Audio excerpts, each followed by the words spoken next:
Ο δρόμος έχει με τον ονομαστή.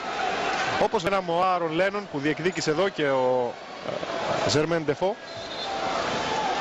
Θυμίζουμε και πάλι ότι είναι ο μοναδικός ποδοσφαιριστής της δεύτερου ημίχρονου να παίξει σαν να πρόκειται για επίσημο μάτς, σαν τον αγώνα της πρεμιέρας με την Λίβερπουλ που θυμίζουμε έχει τον επόμενο Σάββατο. Ζαϊρή με την εξαιρετική τεχνική κατάρτισή του περνά τον Εκοτό.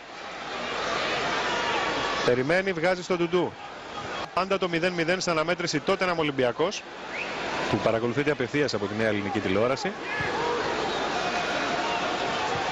Και αμέσως μετά ο αγώνας της Chelsea με τη Manchester United.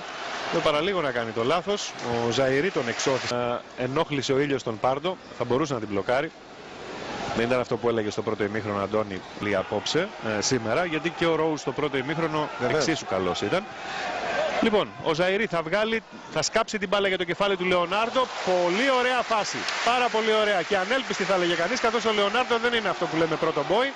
Και όμως σηκώθηκε, πάτησε γερά, πήρε την κεφαλιά και παραλίγο να ευνηδιάσει τον Κουντιτσίνη. Δείτε εδώ, πήγαινε γωνία η μπάλα, αλλά κατέβασε ο Πέρι σχεδόν δίπλα στον Μόντριτς. Γιατί ο ρόλος του δεν μπορεί να είναι ανασταλτικός, δεν μπορεί να παίξει τόσο καλά αυτό ο ρόλος ο Χάντλστον. Ο Τσιμποντά είναι δεξιός οπισθοφύλακας μένα, αλλά με πολύ καλή διεισδυτικότητα και περιμένει εκείνος να πάρει όλη τη δεξιά πτέρυγα. Αλλά ούτως ή άλλως